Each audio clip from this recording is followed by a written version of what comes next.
I actually have a great role this afternoon, and that is the great pleasure of introducing our guest speaker, and that is Colette Lacroix. She is the Industry Executive for Higher Education for IBM's Public Sector Canada, and many more accomplishments, but I need to turn the page, excuse me.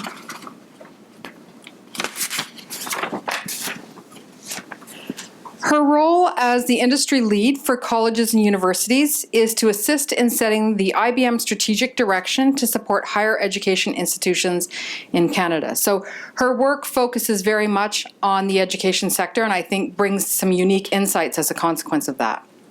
She was born and educated in Ottawa. She's a graduate of the University of Ottawa with a Bachelor of Social Sciences in Criminology, and we are welcoming of all of our neighbors from down the canal.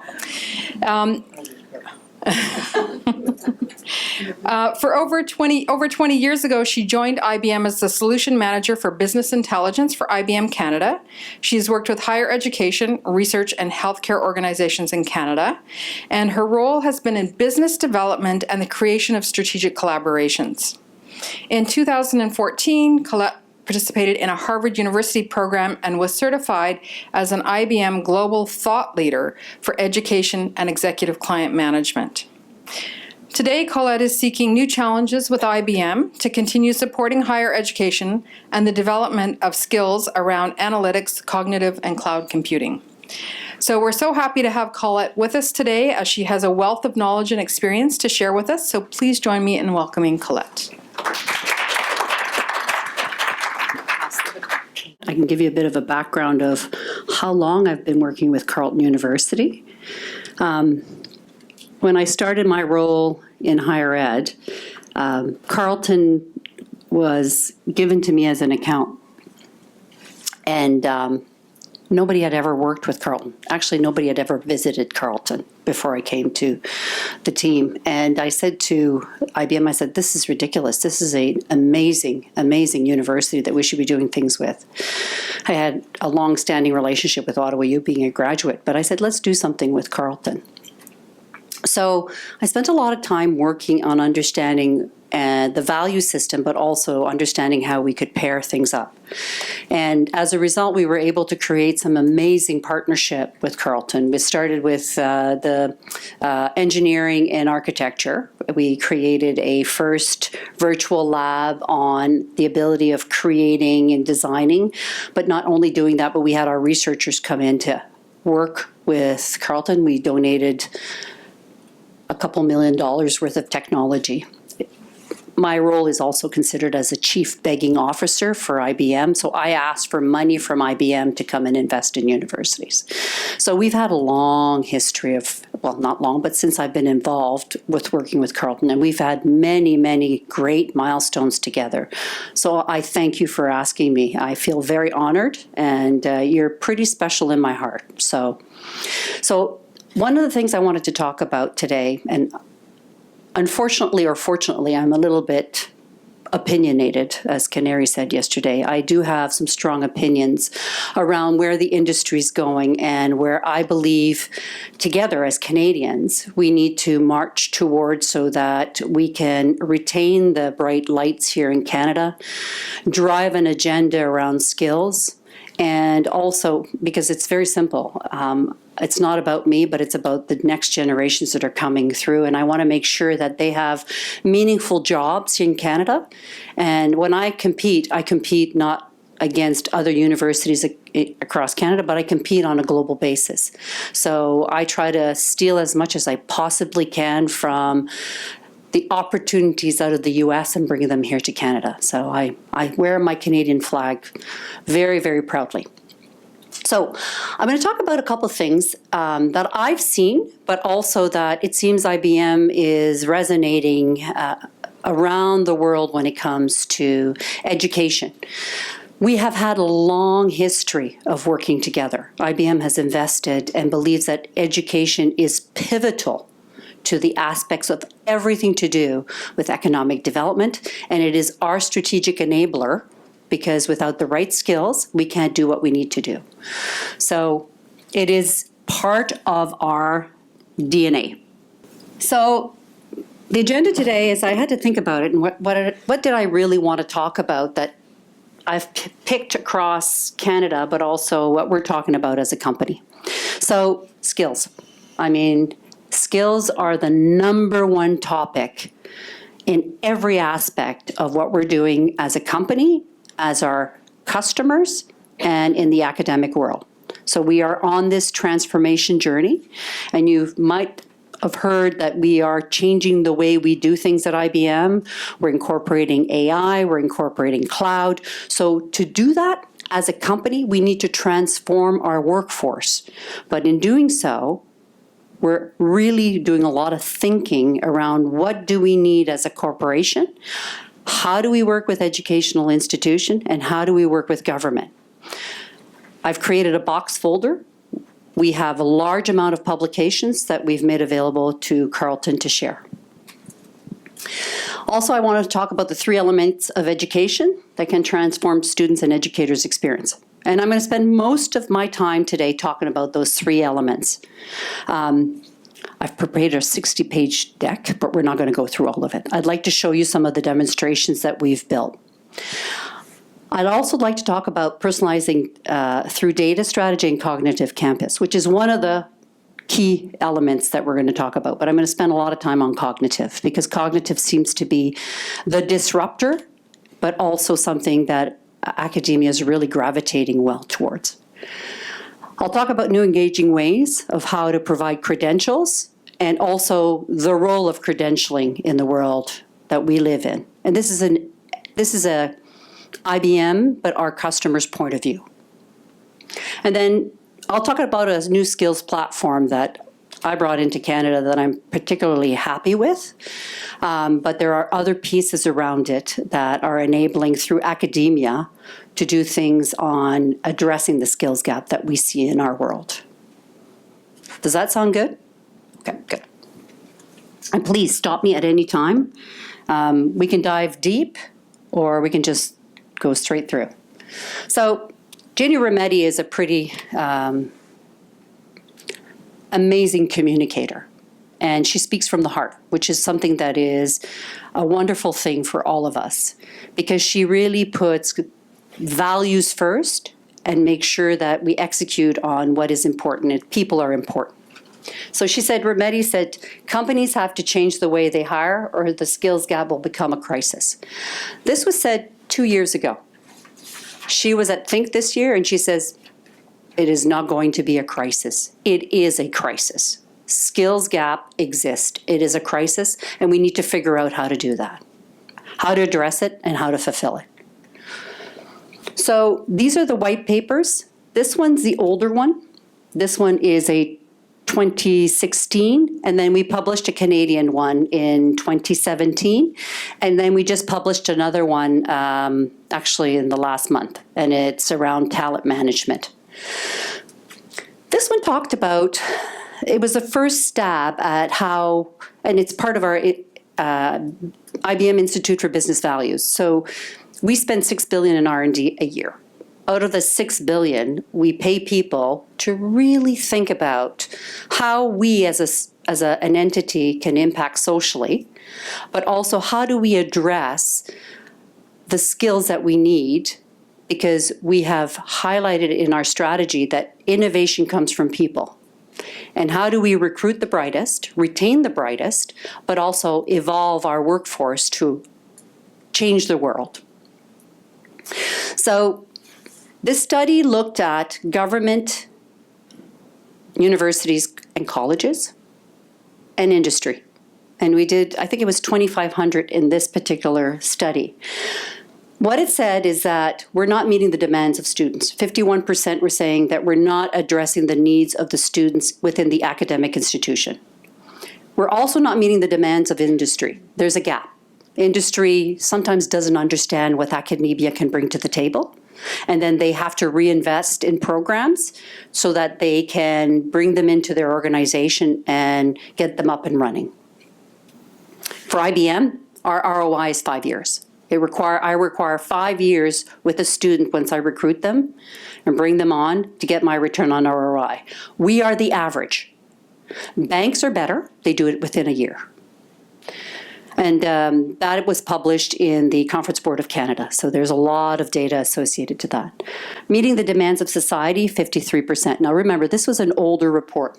We did another report that talks about skills and the specific skills that we're looking for, and how do ecosystems, and when they defined ecosystem, they talked about government, education, and industry. How are they, by geography, addressing the skills gap?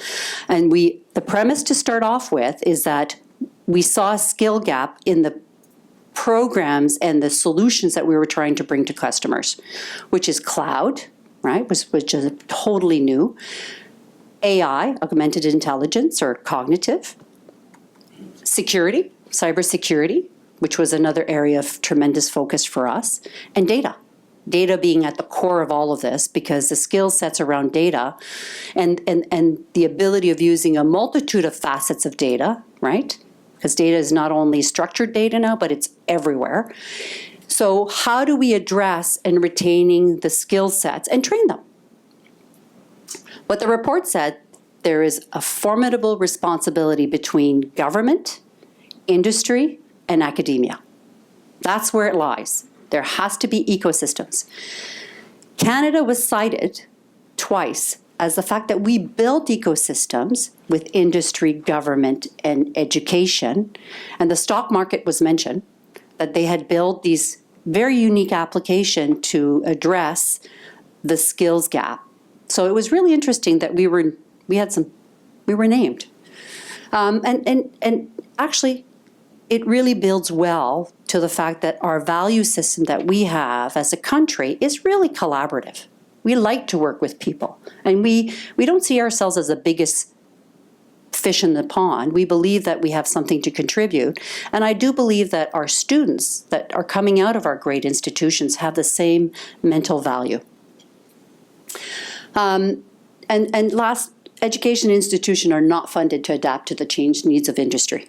Just the mechanisms are not there. And the last comment in the report says that industry has to step up to help. So it was a really good report. I had nothing to do with the report, but I thought it was a really good report. So this is the new one that just came out, fresh off the press. It says, the business value report, how can organization close the gap? So this is a different point of view. This is the point of view of how does industry affect change? How do we help academic institutions affect change within their organization and vice versa, right? Because we are now saying there is a crisis in the skills gap. Now, would you say that there is in your world? Right? Yeah. I think there is, and if you quantify it by saying how many jobs exist, so let's use a metrics, there is 1.5 million cybersecurity jobs open today. I can go on to Acclaim, click on it in Canada and show you. I'll show it to you if you want. And it'll show you all the jobs that are open. Data science or data analytics, it's 1.8 million. And that changes on a daily basis, but there is a skill shortage. So we all agree you have an important role. What universities do in college is they fuel the global economy, right? Because you generate those skills for us, right? Skills available and quality are in jeopardy. Not to say that who you graduate are not of quality. It is the time for us to take that quality individual and move them into a position that is going to be productive for our company, right? Although I must say, you are the largest co-op recruiter. Like we recruit quite a few co-ops from Carleton University, and we've been very successful here from our software lab. So the output is very, very positive. Intelligent automation is an economic game changer.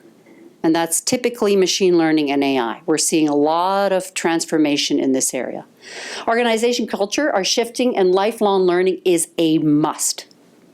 So one of the reports stated very clearly that organizations need to impart the importance of lifelong learning. There is so much revenue left at the table in corporation that they don't spend on enabling individuals They enable the individuals, but the individuals are not taking the motivation of taking the continuing ed. So that was one of the top bullets in those reports. So there has to be a personal responsibility in continuing one's own lifelong learning. And how can organization help close the gap? Those were the key points, and they came up with some strategies. So stats are important. 120 million workers in the world, 12 largest economies may need to be retrained, reskilled in the next 3 years.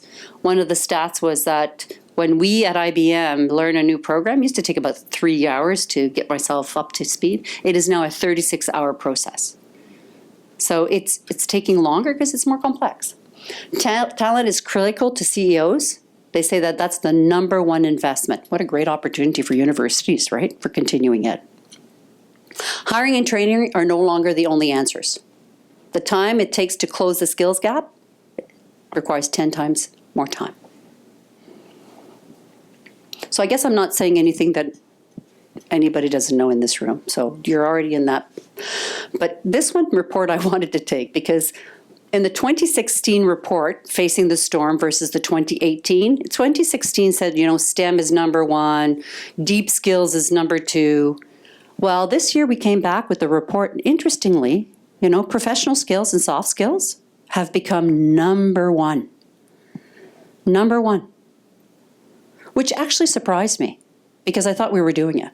But, we need to focus on it more. Emotional intelligence is very important. And ethics and integrity were also very important. And that's very much aligned to the data and the new techniques around AI. So once again, there's 85 million people. The issue is shortage workers, but a shortage of workers with the right skills. We don't have a lack of people. We just don't have the right skills to transform our industry to go where we need to go and to compete. So these are some of the things that we think are really key. But the one I liked is analytics, skill recognition initiatives. So, making sure that people know that they can use their skills and their credentials, and companies are looking for that. Talent through ecosystem partners. And I'll show you a couple of ecosystem partners that you will have access to. So, setting the stage on why we're doing what we're doing and where we're going and why you play a very important role in our world. IBM in the last 5 years contributed $300 million to universities and colleges in Canada, and that's because we give you access to all of our assets, and we support it with researchers and faculty to make sure that we impart our knowledge. So what are those elements? Simply put, personalizing the learning, and we've been talking about personalized learning for a very long time, but this is the era where we can do something about it. The technology exists, and we absolutely can do something about it. What's interesting about it, though, is it's being done by the students in partnership with academic institutions. So all the projects I'm going to talk about today are built by students in partnership with academic institution and IBM. Why not? Use the bright lights of this world. Transparency. By using techniques and technologies like blockchain, that provide powerful, engaging ways to make the skills apparent so that you, as an individual, can take your skills and offer them. And then the looking inside and looking out, which is really what you're doing today, is looking at the strat plan. Looking at how do we, as an organization, personalize and provide a transparent process, but also how do we address the new things that are coming up, like micro-credentialing, which takes up an important play for the students of today. So the Canadian one, I thought it was a great way. We won the awards for the last report, saying that we have made some major changes, but it says builds and strengthens regional ecosystems. It's a team sport, and you need to take personal responsibility on your personal development. I want to bring the 2019 higher ed landscape So I don't know if you're going to leverage the EDUCAUSE report. I think Carleton would have access to it, but I think it's a really good report. But in summary, and our big IBM leader for higher ed globally is published on how to leverage AI. But we looked at the top 10 IT issue, and they came out to trusted data, 21st century business strategies, and empowering students. And what's at the core of all of this is data. Data is probably the most pivotal piece at all aspects of academic institutions and how we as a country can compete on the global space. So personalized through data, strategy, and cognitive campus. So I'll give you, there's like 20 slides. I'm going to go through them really fast. These are our recipes on what we would say there are good strategies to put in place when you're looking at data and AI. Now, I didn't spend any time on defining AI, augmented intelligence, but if that's of interest, I'll do a little bit of that when we get to it. So this is what we see from a framework, right? And we all academic institutions do a percentage of this, but there is no single view of a student as of yet, right? There's not one. We're spending a lot of time, and we call it the genome or the DNA of a student. So we're spending a lot of time trying to figure out what's the best formula to get to. So recruiting and admission, personalized learning, retention and intervention, which is a big key player to colleges and universities in Canada. How do we plan curriculum? So how do you plan your next phase and transform the industry and the skill sets that you're trying to get to? Academic leadership. How do we recruit, retain, and compete to maintain these individuals? And huge workload. So, how do we manage all of those aspects? Operations, you're not getting any more money, so you got to be creative, dynamic, but also address the needs of the future. And then, of course, risk, financial risk and compliance. And that piece, we're spending a lot on cybersecurity associated to institution on how do we safeguard the data within an academic institution. So this is the data strategy that we take, and we've built a whole bunch of business models to help and share with university. This is mostly in kind. So one of this contribution that we do, we give a lot of our recipes to help institution move forward, and this is one of them. So we have found ways to improve students' outcome and teaching effectiveness.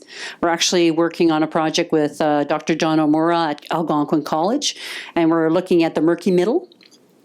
That murky middle is about students at risk. How do they self-identify? And we're using Salesforce.com and a series of technologies. But we're trying to find the data and the recipes on how we can prevent students at risk. We also believe that AI will play a very big part in this area, and we're building a lot of mental health applications to self-identify and identify risk. So I'll talk a little bit about that. Maximize operational efficiencies. We're using AI to use bots to enable us to have conversation and service desk support. So anything that you repeat on a regular basis, we are using mechanism leveraging AI so that we give a better support. Does not eliminate people. What it does in this particular instance is it augments people's ability to do more. And then accelerated research and discovery. That one we've been doing for quite some time, but we're aligning a lot of the data that governs it to help institutions be able to report it in a way that makes sense. So with the right data, you can do a better and more efficient management student success. So there is not one institution in Canada, whether a college or a university, that will put their hand up and saying we're doing a great job of managing student success. We all see a piece of it. We all do a piece of it. But for instance, in Alberta, they have what they call the summer melt. Have anybody heard of what the summer melt is? I thought it was like the snow is melting. I don't know. Yeah, especially in Calgary. But what it is that students register, pay a nominal fee, and then back out. And then they lose for their program a whole series of people. So what they're trying to do is use AI and other data techniques to retain or make sure that they have the qualified student coming through, because it costs money, right? Because you're planning your whole academic year around the number of students that you're taking. So that's recruitment and admission. Advising and intervention, we're finding techniques to do this, and I'll show you a few. But this is where we're spending 90% of our time. Because this is where there is so much positiveness for both the curriculum and the recruiting that if you spend your time here, you will benefit across both. Plus, you're addressing some of the fundamental issues such as mental health, student at risk, and also your demographics of your population of the students that are coming. So you're personalizing your interaction with students. Marist College, this is an old report, but they increased their accuracy by 85% just by taking a data approach. They built a great data model, like John O'Mora is doing at Algonquin, and figured out the target they wanted to go for. They achieved 70 to 85% accuracy on the recruitment of their students. This is not rocket science. This is just hard work of pulling data together and having a data governance and understanding what data is coming in. Would you say you have a great data strategy? Right? That's an important question. So determining which students are at risk requires integrating many different and separate data sources. It's no longer structured data, but you're having social data, and we're finding out that social media has become a great source of saying who's at risk. By the way, it's by consent. We're not using data that is not by consent. So Ginni once again says, education will be our second moonshot. The first moonshot was healthcare. We never achieved the moon because healthcare is such a big demand, but we have made some major strides. Education's the other place, because we do believe that by affecting education in a way that is positive, we can really, really shape the economic drivers of our global. We can solve human problems that are really important to us. So we've done a few of these. So in this particular instance, which is a Pearson TAPS IBM Watson as a virtual tutor, I've removed Pearson out of the picture, and I'm now doing this with Athabasca University. There was issues with Pearson, the issue of big publication companies. So we now are feeding our own publications into this AI device, and we're coaching. We are not tutoring the students, we are coaching the students, and it is reaping some of the benefits. Apple, when you're using Siri, you're using the IBM AI, right? It's our technology at the background. So imagine discovering that your teaching assistant really is a robot. Now, when we came out with this 2.5 years ago, it was shocking. Everybody's like, oh, that's kind of cool, but shocking. But I want to say, today, how many of you have had interaction for your service desk or into any of the services that you're doing in banking? They're not real people. These are robots. The problem I have with this is it should be self-identified. They should be telling you it's a robot, right? That's the ethics of AI. But most of the banks now are using robotics to have a conversation with you, right? I do believe that this is a disruptor and an important facet to the world that you live in. So we did publish the myths of the various generation and their learning and their recruitment. I will put that one in the box. I forgot to. I chuckled over it because they were trying to say that there was a large difference between millennials, Generation X, and baby boomers. But in the report, we all read it, there is really no difference. The only difference is expectation. That's about the only thing that derives from that report. But it's an important report because how you communicate determines how your programs will be successful with the students. But I am sure you're very, very adept to this piece. But for us IBMers, this is not an area that we dive into. But the student experience gap is getting wider and wider. So, and that is the personal interaction with the institution. If you're a York University, you have 6 campuses, right? And you're all over the place, and you're in Toronto.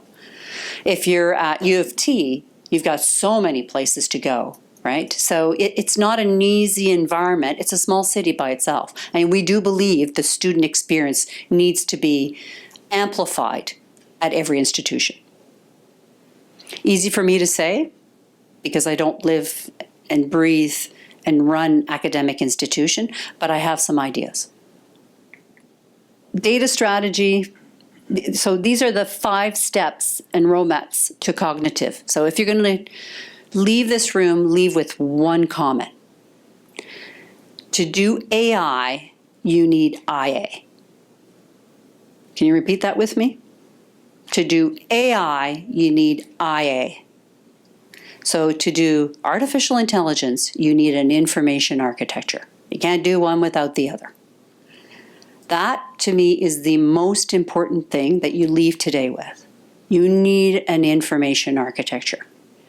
Data is very important to all facets of what you do. These are the 5 steps. Create an organizational alignment around your long-term vision. Transform the student-educator experience through personalization. So AI can help you personalize that, or blockchain. You can have a data strategy, but it's based on values and outcomes. So you can consume all the data in the world. Let me tell you, there's a lot of it. But you need to make sure that the data that you're keeping is going to give you the outcomes you're looking for. So there has to be some thoughts behind it. Foster collaboration programs to prepare students for tomorrow's workforce. And I'll talk about a couple of techniques. And create and align agile environment. We're big on agile. So the agility of doing things and design with agility. IBM adopted agile thinking and design thinking.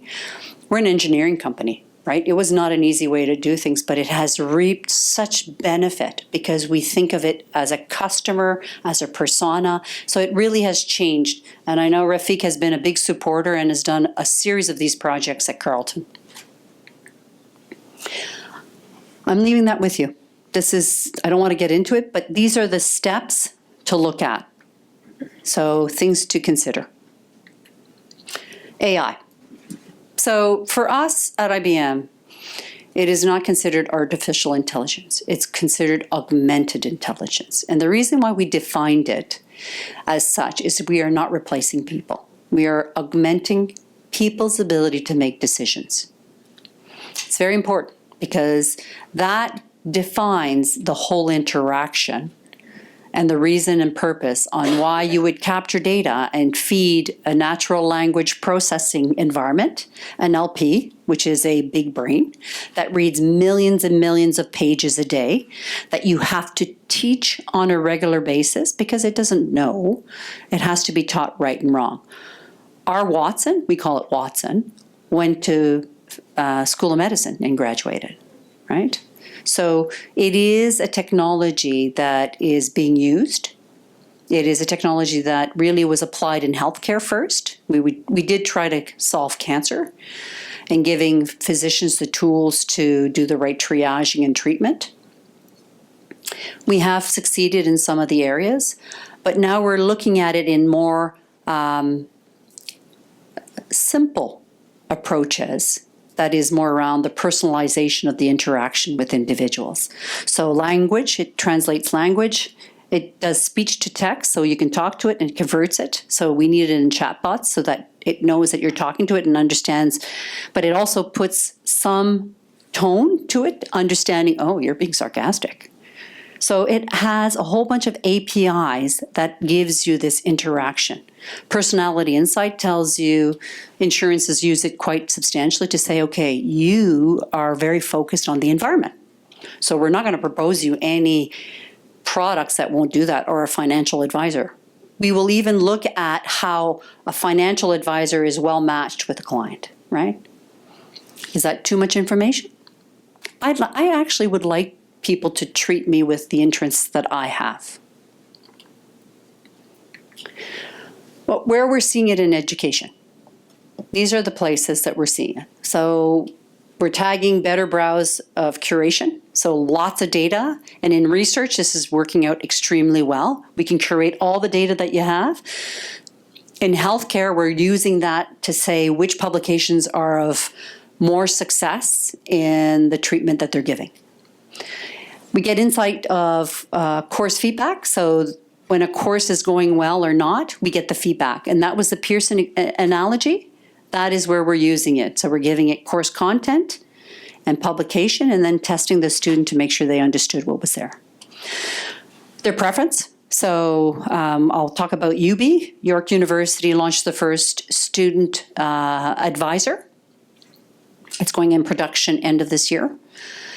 It understands the student's preference. And when we built UB, what was really interesting, it was very food-centric. Student wanted to know where was the best place to go eat. They wanted to know the best routes for their bus. They wanted to understand what were the events, the daily events occurring during the day. So it was quite interesting on what was the priority of the information we were going to capture. Harvest and curate external learning. So curricula, take everything from the outside world. Virtual personal assistant. So that's tied to student preference. So it is very personalized in the interaction. We are using it for mental health. We built a Here For You application, and we did it for Veterans Affairs for PTSD, but we're now looking at how do we make this available to academic institutions to make it part of a student project so that they can communicate. What's important around this one is that students don't typically email, right? They text. Texting's still good, right? Everybody still does a lot of texting, right?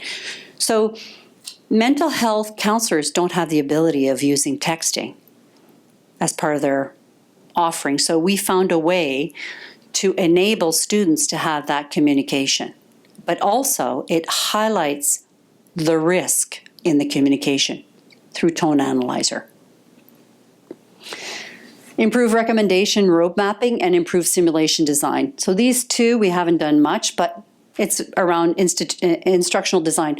This one we're using it for pre-assessment and post-assessments, and we're using AI to say, to coach on that soft skill or the professional skills, and we're using quite a bit. There's a small company here in Canada called Amitros. They were out of one of our incubators, and that's what they do for, and they are worthwhile looking at. So once again, helping students cross all stages of learning in their career, right? Going from prospect, student, and alumni. So we've done the inside of the organization. Now we're working on solutions to help get the best jobs and align them to the right organization. So this is one of them. The Athabasca, this is what it will look like. It gives a bit of an understanding of where the teacher is trying to teach and the content that's being absorbed. And then it asks a series of tests.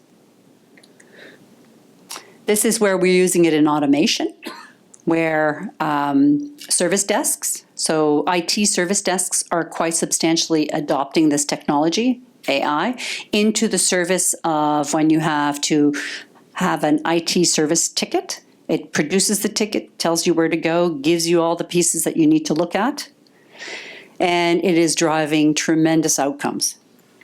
This is one of them. This is University of Alberta. Their ITS created Eve. By the way, all the chatbots and AI are all female names. Don't know why, but they're all female names. Although Eve could be a man's name, but I say it's a female name. So staff and academics, students, so they increased 65% of the first call resolution. That's a big number. And they got a 90% SAT on this interaction. The good news with this is that all the service desk technology are now incorporating AI. So it's no longer a project on its own. This was U of A students built this. Now it's embedded in the technology that exists today. So how does that work? I'm a student, I have a problem. So when you call in through email, There's a little box that comes on the side. IBM would have a little IBM Watson globe telling you it's an AI, and it says, how can I help you? And then it gives you a series of options that you can pick. And then you pick it. Some instances, the system goes into their system and says, you're missing this software. It's all AI driven. As a result, if they can't resolve it, it opens a ticket and sends it to the service desk, and then there's somebody that interacts. So there's a handoff. This is York University.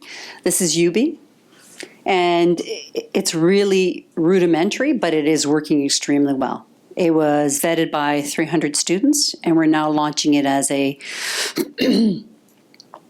total campus. We did 3 faculties, but now we're rolling it out to the whole campus.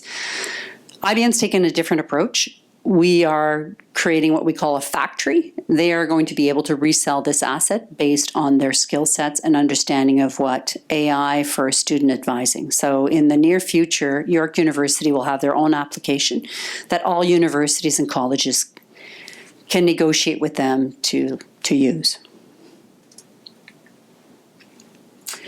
This is in the other area that we're seeing AI. We're seeing it in the HR and talent management. And I think this is such a great fit for universities. You know, HR operations, and so a lot of the companies that we work with are looking at these types of AIs to run their own interaction and make sure that the individuals within the corporation have the skill sets required. But it also matches to companies. But this is an IBM. Micah is our IBM. She's our interaction. So if I want to know where I'm at and how many skills I'm missing, or where my learning platform is, like my programs that I have to follow, it tells me. And then it gives me some suggestions. It also spans IBM and tells me what job openings are if I'm looking for a job. So Australia anticipated 10% boost in enrollment. Right? So they used cognitive. It increased their enrollment by 10% because they were able to understand the proper matching of the students. They had the right data. They personalized the invitation to come to the institution, and they were able to put them in the right position and also forecast better. So it increased by 10% the student enrollment, right? 3 million savings. And 6.5 increase. So this is an important facet. We can make available the full report. And this is the mental health. I truly believe this is a personal project of mine. Mental health, which is student at risk, you can consider them synonymous, is something that we as Canadians need to do something about. Now, a student doesn't want to be identified. I don't want to be, if I had that, I want to be the person that identifies myself. But what I do believe is they need meaningful communication that will enable them to share and talk. Currently, universities and colleges don't have the bandwidth to address all the needs. So we are investing in putting these types of solution, leveraging AI so that there can be a mechanism for meaningful discussion. We are doing this for Veterans Affairs. Mona Chappelle has taken on an AI bot and have taken many of these thoughts and have offered it to institution. These are the places where we've done some interesting things, right? So if I'll leave these, Georgia Tech's teaching assistant. We will have Athabasca there. U of M is at the registrar. York University is the student advisor. U of A is Eve. Mental health, Watson Student Tool. We're doing that for National Defense, Veterans Affairs. First year retention and personalization, University of Oklahoma. The Pearson relationship, which is a cognitive tutor. We are going to be, and it's a BYOT, bring your own tutor development. I've changed the name and I call this a coach because tutor is conflicting here in Canada. And then Florida State North Stream have created a data architecture that really spans across all those pillars that I was talking about. Okay, New engaging ways to provide better visibility to lifelong learners. This is the blockchain. We believe that you are sitting on a gold mine based on the credentials that you offer. And the ability of making money and offering it in a way that is easy and transparent is an opportunity that colleges and universities have at their fingertips. So, right, we need to address disruption, right, changing landscape of technology. It needs to, and we believe that self-sovereignty of one's own data is very important. We're going to see that very much in healthcare, and we do believe in higher ed. Trust and disruption, it has to be a trusted way. So trust has to be at the core and secure, but it is going to be disruptive. We do believe that data will be the reason why it's going to disrupt. And then learning disruption is new mechanisms such as credentialing are going to have a disruption on our world that we live in. So credentialing unlocks a lifelong learner experience, right? Master of skills, credentials are issued by thousands of organizations, mastery of demonstrated in multiple plays. So it is an asset. Would you agree that it is an asset? Right. Individually, it's my asset, but you authorize me to have that credential, right? And you, in some ways, manage that. So it is an important facet. We're seeing it transform. Today, credentials are managed by a central database designed to solve the data problem, right? We believe that tomorrow, owners direct control and transact with their credentials. We will own it, retain it, and manage it. No different in healthcare. So we believe that blockchain can play a very key role. It's a disruptor, but it's a key role. It's a trusted way of taking your credentials and publishing them, but in a secure way. So currently, when I give you a micro-credential from IBM in my learning platform, you can take that credential in Facebook, let's say, and somebody else can copy and paste it into their own. We've put some mechanisms through blockchain so that they cannot. So that is the fundamental that we're trying to eliminate. But we also are trying to find a currency to enable academic institutions to leverage this. The learner will have a wallet along, it's the one that your passport wallet, your little wallet that you get your flights from, right? We believe that the future, you will have a wallet of your credentials and you will carry them with you. And it'll be your currency on job, development, who knows what else. So how does it work? 5 core capabilities, right? You issue the credential, which you do, right? You verify the credential, right? You have to have a body. It has to be certified, and you are the certification process. Then the individual can search, find, yes, correct. I can exchange my credentials. I can give it to you. I want this job. I'm showing you my credentials. I can transfer it to you. You can say, yes, this is a verified credential. And then I can manage my portfolio. We believe that that is a key place. So the way we've done it, it has resulted in tremendous, tremendous benefit. We're using a claim. We have 125 enrollments. These are our badging system. We have completion 694. Social media, we posted it. And I don't know how they tabulate the value of that, but they do. Skills registry, 195. Employability, 92%. Product trials, we've done 64. We certified 57, and engagement over 87. These are the institutions that have jumped on. SAIT is the first in Canada to have done it fully. Ryerson is the other one, but SAIT is the first. I have one more institution called Bow Valley. They are taking the credentialing and the badging, and they're matching it to a pre-assessment using AI. So I can find out what I need to do from a course perspective for my micro-credential. So if I need to do 60% because of the test I follow, and then at the end, they're using blockchain to provide the credential. So it's all in one platform. So I do believe, and then Mexico Community College has done the same thing.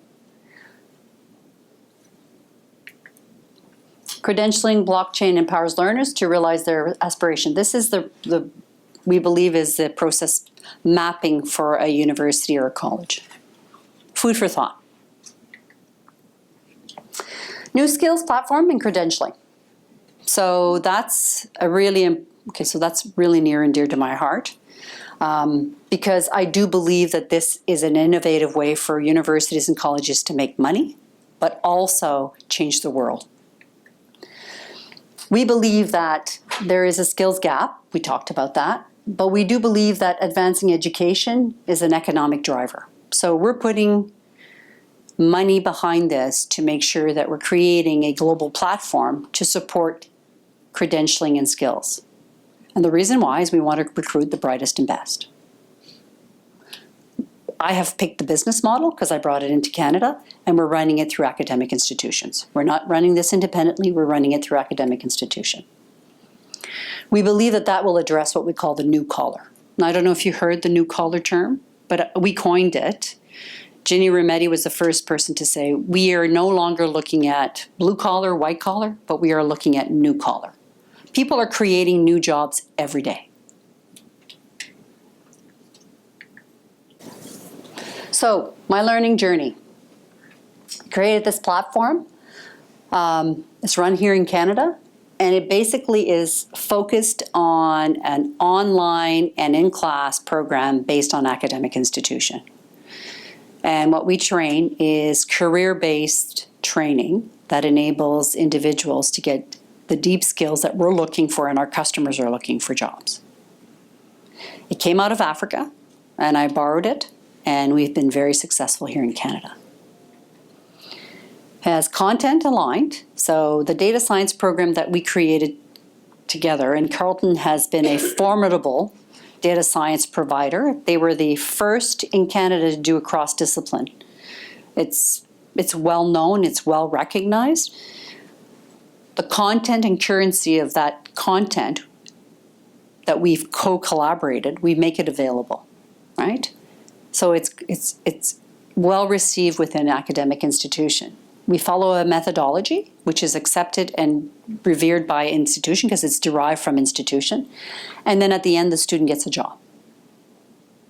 So in this journey, they see what the potential of getting a job. So we have 7 career tracks. It's an online portal. It's a cloud-based here in Canada, and it gives the students a badge, an Explorer and a Mastery. Faculty get the Educator badge. These badges are recognized by industry, and we're now looking at co-branding them with institutions. I'm sure you've had a lot. Has anybody talked about micro-credentialing in any of your strategic? Very worthwhile looking at. I can send you some white papers on why we're going down the road of micro-credentialing, but it is a currency an opportunity for academic institution. Just on that note, universities are not moving fast enough. Colleges have adopted this, and they're eating your lunch. So we need to move quickly together. Carleton is looking at it. We're going to figure it out. So this is a bit of the overview of the platform. At the bottom, it's 3 modules, right? And it has a whole bunch of courses, tests, projects that they have to do. But at the bottom, when the student's looking or wants to look at it, they press on, let's say, Cloud Foundry. It pushes them out to a website called Acclaim. We all know who Acclaim is. It tells them what jobs are offered. Once they have their badge, they can push it out to that customer of ours, and they can apply for that job right on the website. So it's content currency, it's new learning ways. We proxy the course. You have to have a minimum of 60% to pass. And it's a market placement. It is something that is getting tremendous acclaim of what we're doing together. This is supplemental to in-course students. So it depends. So for continuing ed, could be the only thing that they offer. But yes, most institutions are putting it as supplementary. They're putting it in the 2nd or 3rd year program. But these are the ones that we have available. Business intelligence, predictive, cloud, blockchain, cybersecurity, business process modeling, big in healthcare. AI, both advanced and practitioner, Internet of Things, and data science. These are the ones that we've brought into Canada. We have 17, but these are the ones that I figured were the best ones for us. This is the data, this is a claim. So when a student goes in and picks a specific data analyst as of April 12, this is what they'll see. They say all the jobs, financial analyst, how many jobs are available, location, Toronto has 351, and then it gives them the average salary that they would receive in applying to such a job. So the proof is in the pudding, right? People want to see what they could possibly get in a job function. Typically, this would be tied to an engineering program or computing science, right? These are the other ones. Gives you all the job openings, and you can drill down by Canada or all countries. But it gives you a perspective of what's available from a job market. And it's basically a platform that gives you all the aspects associated to teaching and learning. And that's it. That's my presentation for today. Yeah.